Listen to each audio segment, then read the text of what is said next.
wallet, keys, phone, AirPods. This is like my primary loadout when I'm stepping outside the house. I mean, don't get me wrong, I love my pair of Anandas, but I don't think I can really wear these on my head when I'm in the bus. I'll come back to you soon. Half of these things need charging, they need batteries, and sometimes I forget to charge them.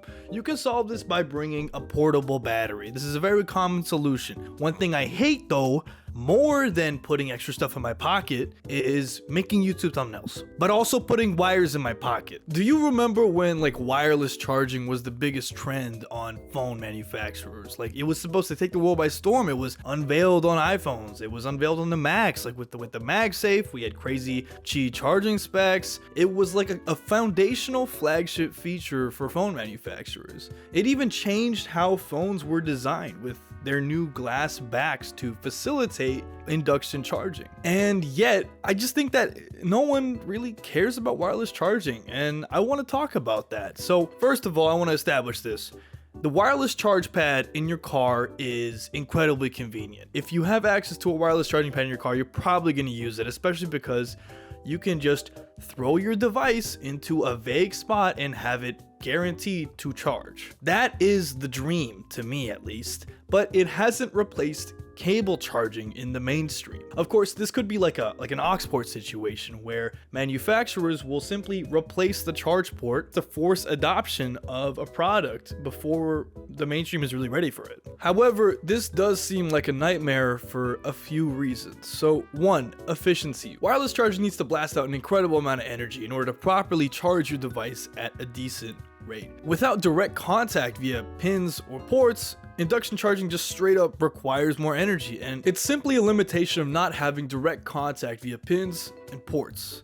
And the sad fact is, even when you do kind of catch up with it, it's still gonna lose out to fast charging via cable simply because of how fast that space is moving. We're getting like 240 watt charging via ports now, which is, it feels vaguely unsafe, but it's pretty quick. 2, liking and subscribing to this video. Sorry. Okay.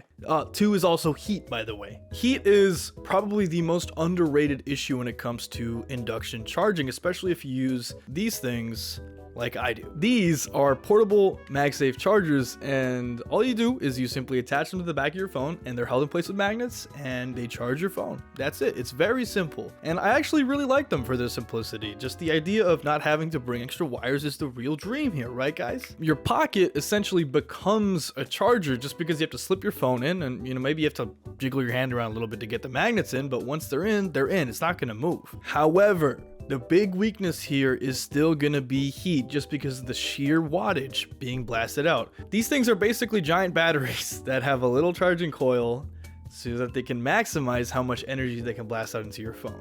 Now, again, normally this is fine, especially when you're at home. This is not a big problem, but especially when it's in your pocket where you're generating body heat, it gets warm. This heat transfers directly to your phone because it's touching it. And this will slow down pretty much everything inside of your phone. Everything going on, all the processes, your performance, everything is going to get slowed down simply because that's how phones are manufactured. They are going to slow down when they get hot to protect the battery and the internal components. This is magnified by being outside on a hot day, which is the exact use case that I use these things for because my phone's battery tends to tank down a little bit on those situations. So it works, I guess. The third one is convenience, and this is a little bit more complicated than it might sound. So a pretty significant use case for people charging their phones is when they're in bed, when they're sitting at their desk, and they're still using the device while charging it. And while this is not necessarily the best thing for your sleep or your battery's health, it's still a use case. People still do this because it's just more convenient to do so. And in my opinion, this is a massive factor in why wireless charging has not taken off. If I want to do either of these things, laying in bed or sitting at my desk while using a wireless charging method, I'm either using a bulky portable charger on the back of my phone, or I'm using a wireless charge pad attached to the back of it, which still needs a wire at the end of the day. I am still bound to wires or extra inconvenient form factors. And that's not why people use their phones. That's not why the phone form factor has taken off. These things are thin pieces of glass and metal. Attaching a giant piece of bulky plastic on the back of it doesn't exactly work necessarily. Surely there's a reason why people still use wireless chargers. Surely there's a reason why manufacturers are still putting it in their phones. What could it be? The most successful design of the wireless charging method, in my opinion, remains the car. Being able to throw your phone into that designated spot to have it charging with a reasonable degree of confidence is so much more freeing than plugging it in every single time. And that's because this charging method excels at things you do not want to check. I love having a wirelessly charging AirPod case on my desk because when I get home, I just want to throw everything in my pockets and just kick back for a second. It's freeing to just be able to throw the device on the charge pad and not have to think about it. Even just that extra little mind bug of having to plug in something, and also when you tend to use these devices, the charge ports get a little more unstable, let's just put it like that. It's just nice to have a spot to put it and then not have to think about it anymore. Honestly, I think the use cases are way better for stuff that aren't phones. Let's take my camera, for example. Every time I come home with this thing, I essentially put it on my desk, I take out the batteries, I sort out which ones need to be charged, I take out the SD card, maybe I wipe down the lens, maybe I swap the lens. It's a whole process, and I like it, I enjoy the process, but also, batteries are a real pain, and sometimes I forget to either put in the right battery, to charge all the batteries, to handle which ones need to be rotated because battery health is important. All these things are so trivial, especially when what I want to be doing is reviewing the photos instead of reviewing my batteries. If we could somehow cram a universal induction charging pad into the bottoms of these phones and have it somewhat be standard, like in phones, it would be so much more convenient, I think, for every single photographer, because it's not like we're putting these things in our pockets, although there are some pocketable cameras. We're putting them on our desks. We're putting them in the designated camera spot so that we can check out the photos, we can check out the SD card, all these other things that the camera isn't really into. Maybe if we made some kind of universal charging pad like this, it could even wirelessly take out some of the SD card photos. I don't know, maybe that's a little bit too much of a dream here, but I think there's a possibility here for other manufacturers to get into wireless charging, because I don't use the camera inside my house, and for that exact reason, I shouldn't really be thinking about it as soon as I get the photos out of it. I mean, I love the thing, but you know what I mean here.